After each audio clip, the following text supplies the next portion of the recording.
भारत ने रूस के Su-57 को खरीदने से मना कर दिया है और दूसरी तरफ दुनिया को डराने वाली तस्वीर भी सामने आई है। पुतिन सेना की वर्दी में नजर आए हैं, लेकिन सवाल सिर्फ भारत के मना करने का नहीं है, सवाल है इस इनकार की टाइमिंग का और पुतिन के ऐसे सामने आने का। ये इनकार ऐसे समय पर हुआ है जब एक तरफ LAC पर चीन अपने स्टेल्थ फाइटर जेट J-20 तैनात कर रहा है, तो दूसरी तरफ पाकिस्तान भी अपनी हरकतों से बाज नहीं आ रहा।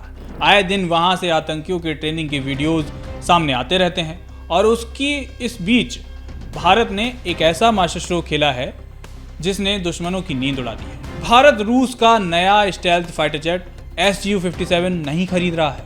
ये कोई गलती नहीं, ये एक मास्टर स्ट्रोक है। इसके पीछे की वजह क्या है वो भी जान लीजिए। भारत ने इसको खरीदने से मना इसलिए किया क्योंकि भारतीय वायुसेना अपने भरोसेमंद योद्धा सुखोई 30 MKI को ही सुपर सुखोई बनाने में जुट गई है। लेकिन कहानी सिर्फ आसमान तक सीमित नहीं है। समंदर के -50 डिग्री वाले बर्फीले इलाके आर्कटिक से रूस के राष्ट्रपति व्लादिमीर पुतिन ने अचानक फौजी वर्दी में आकर भारत पर एक ऐसा खुलासा किया है जिसने अमेरिका और यूरोप के होश उड़ा दिए। और उधर अमेरिकी पाबंदियों की धमकियों को दरकिनार करते हुए भारत ने जुलाई 2026 में इतिहास रच दिया है। देश का 52% कच्चा तेल अब अकेले रूस से आ रहा है। आज के इस वीडियो में हम जानेंगे कि कैसे भारत की ये 3 बड़ी चालें दुनिया का भूगोल और ताकत का संतुलन बदल रही हैं। नमस्कार, मैं हूं तरुण चौधरी और ये है आपका अपना शो वर्ल्ड डिकोड।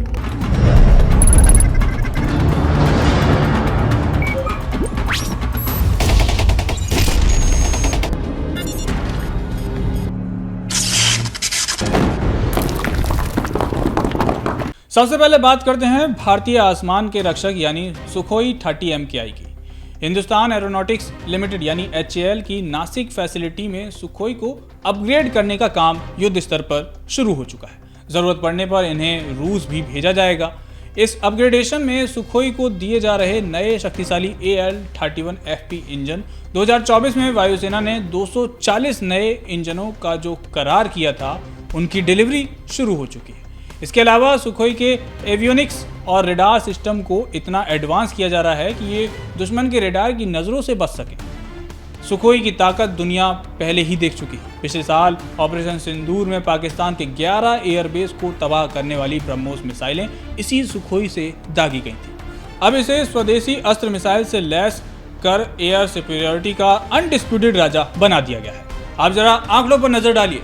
भारतीय वायुसेना पिछले 26 सालों से सुखोई लड़ाकू विमानों को ऑपरेट कर रही है। 90 के दशक के आखिरी सालों में भारत ने रूस से कुल 272 सुखोई का सौदा किया था।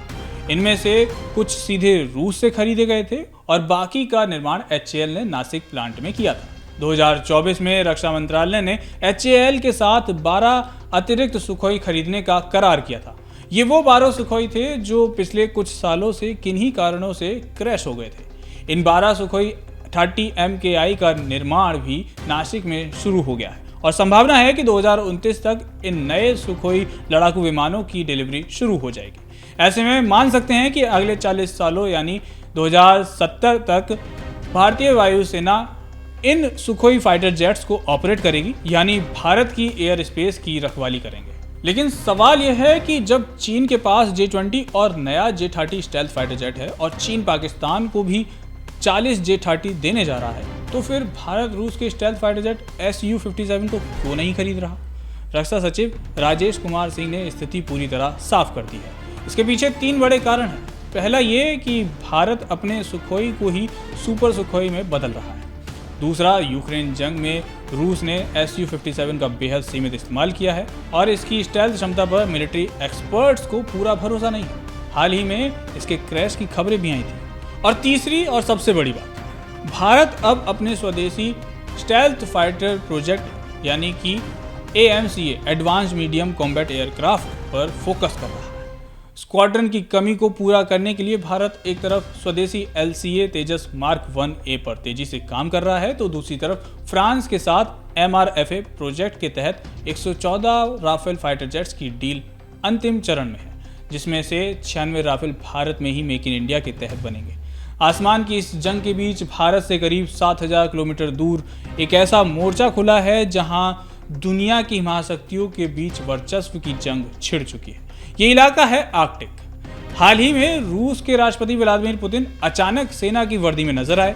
उन्होंने हाथों में एक महत्वपूर्ण दस्तावेज उठाया और एक ऐसा ऐलान किया जिसने वॉशिंगटन से लेकर बीजिंग तक खलबली मचा दी। आर्कटिक एक नया जियोपॉलिटिकल फ्रंटियर बन रहा है। रूस अंतर्राष्ट्रीय समुद्री कानूनों के दायरे में रहकर नॉर्दर्न सी रूट पर सहयोग के लिए तैयार है। भारत अब उन साझेदार देशों में शामिल हो चुका है जो इस रूट पर अपने कदम रख रहे हैं।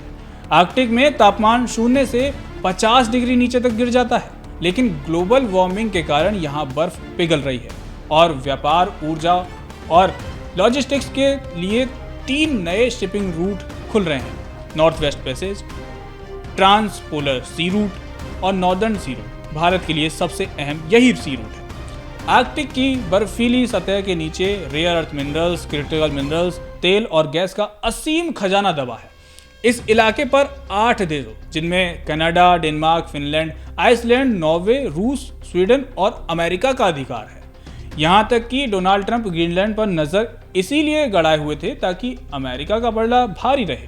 रूस के पास इस बर्फीले इलाके में अमेरिका, यूरोप और चीन को टक्कर देने के लिए अकेले पर्याप्त संसाधन नहीं है। इसलिए रूस अपने मरमंस्क इलाके के जरिए भारत को आर्कटिक के इस नए ग्लोबल ट्रेड रूट और खजाने में बड़ा भागीदार बना रहा है। भारत जो अब तक सिर्फ हिमाद्री रिसर्च स्टेशन तक सीमित था, अब आर्कटिक में भारी निवेश की तैयारी कर रहा है।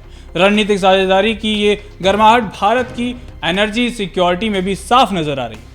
ग्लोबल ट्रेड रिसर्च इनिशिएटिव यानी कि GTRI की ताज़ा रिपोर्ट के अनुसार जुलाई 2026 में भारत ने अपनी ज़रूरत का आधे से भी ज़्यादा यानी ठीक 52% कच्चा तेल अकेले रूस से खरीदा है। भारत के इतिहास में ये पहली बार है जब हम तेल के लिए किसी एक देश पर इतने बड़े पैमाने पर निर्भर हुए हैं। आंकड़ों पर नज़र डालें तो 2022 में भारत की रूसी तेल पर निर्भरता सिर्फ 15% थी। जून 2026 में ये बढ़कर 48.6% हुई। जुलाई 2026 में ये रिकॉर्ड 52% लगभग 7.3 अरब डॉलर पर पहुंच गई। दूसरी तरफ सऊदी अरब और UAE जैसे खाड़ी देशों की हिस्सेदारी 55% से घटकर 30% से भी कम रह गई है। मिडिल ईस्ट में चल रहे तनाव और समुद्री रास्तों के असुरक्षित होने के कारण रूस का सस्ता तेल भारत की लाइफलाइन बन चुका है। अमेरिकी संसद रूस से तेल खरीदने वाले देशों पर भारी टैक्स लगाने में जुटा है और इसके लिए जो बिल संसद में लाया गया था वो पास भी हो गया है। और इसके बाद कानून बनते ही भारत और चीन जैसे देशों के लिए मुसीबतें बढ़ने वाली हैं। इसमें भारतीय सामानों पर 100% तक टैरिफ लगाने की धमकी भी शामिल है। अमेरिका की इस सीधी धमकी के बावजूद भारत अपने फैसले से टस से मस नहीं। जानकारों का साफ कहना है कि अगर भारत रूस से तेल खरीदना बंद करता है तो देश में पेट्रोल डीजल की कीमतें आसमान छूने लगेंगी और महंगाई बेकाबू हो जाएगी। भारत बाहरी दबावों से परे हटकर अपनी राष्ट्रीय भलाई और आर्थिक सुरक्षा को ही प्राथमिकता दे रहा है, क्योंकि ये 2026 का नया भारत है। एक तरफ जहां भारतीय वायुसेना अपने सुखोई 30 MKI को सुपर सुखोई बनाकर 2070 तक के लिए आसमान को अभेद बना रही है, तो वहीं Su-57 के बजाय स्वदेशी AMCA और तेजस प्रोजेक्ट से आत्मनिर्भरता की मिसाल पेश कर रहे हैं। दूसरी तरफ आर्कटिक के बर्फीले समंदर में रूस के साथ कदम मिलाकर भारत भविष्य के सबसे बड़े ट्रेड रूट और मिनरल रिसोर्सेज पर अपनी पकड़ मजबूत कर रहा है और अमेरिकी धमकियों की परवाह किए बिना 52% रूसी तेल खरीद कर ये साबित कर दिया है कि भारत के राष्ट्रीय हित से बढ़कर कुछ भी नहीं। कूटनीति, सुरक्षा और अर्थव्यवस्था के इस ग्लोबल चेस बोर्ड पर भारत के इस दमदार रुख पर आपकी क्या राय है, हमें कमेंट में जरूर बताइएगा। और वर्ल्ड डिकोड का आज का ये एपिसोड आपको कैसा लगा वो भी हमें कमेंट सेक्शन में जरूर बताइएगा। कैमरे के पीछे मेरे सहयोगी मिनाज हैं। देखते रहिए जनतंत्र टीवी। नमस्कार।